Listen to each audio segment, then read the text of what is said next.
name's Michelle from Capsule Closet Stylist. I help men and women all over the world build curated capsule wardrobes that suit them and their lifestyles. So today I wanted to talk to you about a business and casual capsule wardrobe. So what can you wear for 2022? So let's get started. Now, the first thing you want to look at is the environment that you live in. Do you live in a seasonal environment? If that's the case, then you'll likely need at least 2 different capsule wardrobes.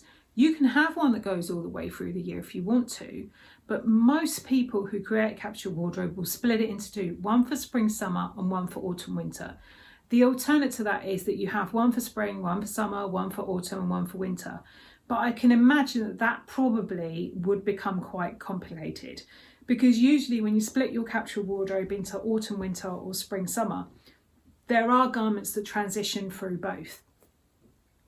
So have a think about the environment you live in. You know, how do you need your garments to perform? Do you need to protect them to protect you from the sun and the elements? Do you need them to protect you from the rain or the cold? So how do you need your garments to protect you or to serve you, or your clothes to serve you in the season you are creating this capsule wardrobe for? That's the first thing that I want you to write down. Now the next one is your lifestyle. Do you go to work full time? Do you go to work part time? Do you stay at home with the kids most of the time? Depending on what your lifestyle is, this is why I don't tend to say, right, have, 4 pairs of trousers in your wardrobe and 3 suits and this, that and the other, because I am very much about people building a capsule wardrobe that works for them, and what works for you will not work for the next person who watches this video, because everybody's lifestyle is different, and the amount of time you spend at work is different to the next person, or the amount of time you spend at home with the kids, or you might not have kids, or you might have a particular type of sport that you do. So whatever you do on a weekly basis will be individual to you, which is why only you will know the answer to that. But what I would do is work out time-wise how much time you spend on each areas of your life. So if you spend the vast majority of your time at work, then obviously a large part of your capsule wardrobe is going to be work-based. If you spend a large part of your time at home and you only work from home, or you work, part-time or whatever it is, then split it up so that it's more casual-based as well. But remember any activities, like do you go to a yoga class, or, is there some activity you do that means that you get a bit dirty? Do you go to a painting class? Do you, like gardening? Whatever it is, but think about those items as well. So think about the percentage, split your kind of lifestyle up into kind of almost like percentages, I suppose. So think of it really loosely, like if you work 9 to 5 in a job, then you could say that, let's say 60% of your life is at work. So in that instance, 60% of your wardrobe needs to be work-based. Then the other 40% can be for the weekends and the evenings. So look at it like that. And then if you go to a yoga class once a week, what do you need for that yoga class? What do you need to hang out with the kids? So split your life up like that, and you'll begin to get an idea of how much of your wardrobe needs to serve each one of those areas. Now the next area, which is really good to actually have a look at and think about as well, is colour. Now when I work one-on-one with private clients, I always suggest that they choose 7 or 8 colours max when they're first starting to build a capsule wardrobe. Now you might say to me, well, why 7 or 8 colours? Because I kind of find that that's a big enough group of colours that you have options, but it's also limited enough that it makes it easier to mix and match outfits. Any more than that, it tends to become much more complicated. And for people who are just starting to build a capsule wardrobe, if you want an outfit where you can put it together in the morning, you don't have to think about it, because believe me, if you're working and you are looking after kids, or you're looking after a home, you don't have a lot of time to think about it. And yet it's still really, really important that you look and you feel good. You need to think about yourself. So a really easy way to do that is to limit the colours.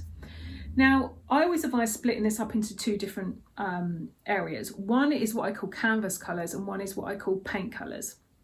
Now it's pretty self-explanatory, but the canvas colours tend to be the colours that form the main background of your outfit. Also kind of take up the most space, if that makes sense, and they tend to be more neutral tones. So think charcoal grey, navy blue, black if it suits you, I'll talk about black in a minute, white if it suits you, off-white, cream, stone, and even bottle green. Any of those colours will suit everybody, but they will also will work really well with lots of other colours as well. The brighter colours, the paint colours, tend to be your bright reds, your pinks, you know, your, I don't know, turquoise, those kind of colours. Now, it's no hard and fast rule. You don't have to have 4, you know, canvas colours and 4 paint colours. You can mix and match it however you want, but just remember that the neutral colours will be much better, and the canvas colours will be much better to form a basis for each outfit, because you can pull in and out those brighter colours and chuck them in as and when you want. So if you've got the vast majority of your wardrobe in those neutral tones, those canvas colours, it will work a lot better. So that's one of the first things that I would do. If you don't know your colours, get your colours done, because it is worth it, because then whenever, right from the start, you can choose colours that you know work for you and start building that capsule wardrobe. And it also doesn't mean to say that you can't add in another colour at a later date or mix out another colour. What I find a lot of clients do is they would choose like their 7 or 8 colours initially, say for autumn, winter, and if they live in a seasonal environment, they might switch 2 or 3 of them out for the next season. But then the good thing about that is then the vast majority of their wardrobe will then carry through. And it means you don't have a sudden change between autumn, winter and spring, summer, because everybody knows, you know, it's not summer one day and then snowing the next, although saying that sometimes here it is. But but yeah, anyway, so generally it just helps you transition it a lot easier. So if you've not had your colours done, get them done. If you need help with that, go to the website capsuleclosetstylist.com and look at personal styling services at the top, and if you scroll down you'll see personal colour analysis, where I can help you identify that if you need it. Then the other thing that you need to think about is multiples. Now, do you have, I think I had one client actually who had 20 pairs of black leggings. Now, there are very few people on this planet who need 20 pairs of black leggings, unless you are a yoga teacher who can only wear black at your studio and you work as a yoga teacher full-time and the weekends as well. Then maybe you need 20, but even so, I still don't think you would. So if you have multiples of items, if you've looked at the percentage of how big a part that part of your lifestyle takes up, you'll have an idea of how many you need. So for example, if for 5 days a week you work in an office and you need to wear a suit because that's part of the dress code, then you likely need blouses to go underneath it. So if there's certain colours at the dress code, you know, you can only wear navy blue, black and white, for example, you might need 5 white shirts at least. But then also think as well within this, how often your wash cycle is. How often do you do a wash? You know, and if it's dry cleaning, that's a whole other issue. You know, how often can you get to the dry cleaners? But that will begin to give you an idea of how many multiples to keep of each item. Now, if you have too many, you need to get rid of some. Some tips to look at to decide which ones to keep and which ones to remove are: how do they fit? Do they fit you really well? Do they feel good on your skin? Do they serve the purpose? Are they good quality? Always choose quality over quantity, by the way. And how old are they?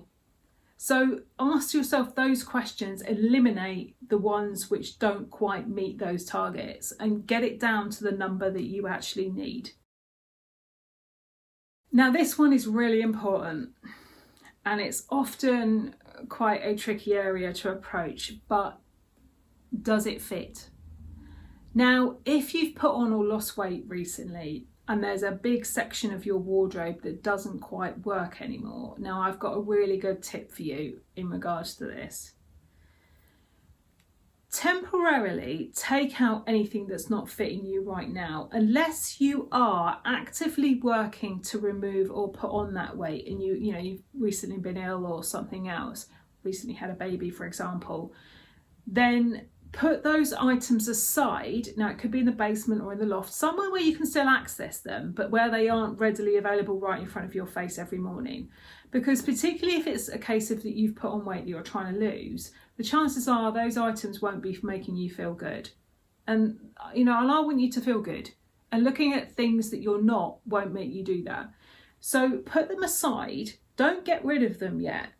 Then if within the next year you manage to target that weight, you can just go there and pull them out and put them back in your wardrobe. But if you don't, then at the end of that year, and I say a year, some people say 6 months, but that doesn't work if you live in a seasonal environment.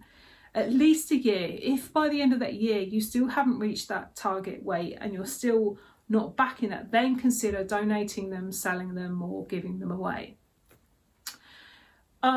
It's really important, fit is really important, and actually particularly with something that's smart, to know what your size is, because if you know what your size is and also your body shape, actually you can use clothes to enhance the best features of you and actually skim over the areas which you're not so comfortable with.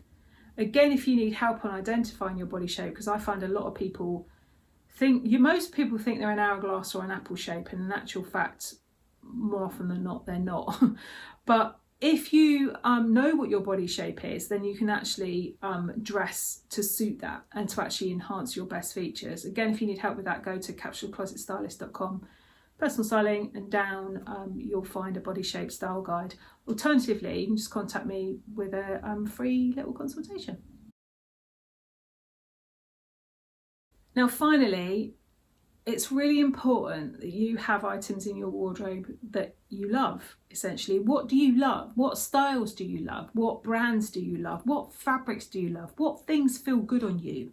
And I don't just mean in a physical sense. If there's a certain type of knitwear you don't like or lace it makes you itch, then that's one thing. But actually, how does it make you feel? How do you think you look in it? Do you walk out thinking, actually, I look good in this?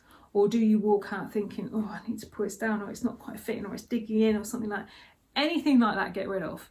Because it's not good for your self-esteem. It's not good for you physically either. So just remove anything that you don't love. Or if you can't afford to do that straight away, and this actually applies to anything I've spoken about in this whole video, just make a note to replace it at a later date. So if you have got a black pair of trousers that you absolutely loved and you wore all the time, but you've put on a bit of weight and they don't quite fit anymore, then keep them for the time being, but with the intention to find something very similar in the size that you're in now, or in the colour palette that you've chosen, whatever it is, or that works better for the environment, that fits you better, that feels better, whatever it is. So I hope you found that helpful. If you've got any questions, post them in the comments below. If you've got any ideas about future videos, again, post them in the comments below. I'm more than happy to look at those and consider them for future videos. And if you like this video, give it a like and subscribe for more advice and help on style, colour, body shapes, and creating a capsule wardrobe. And I'll see you soon. Take care.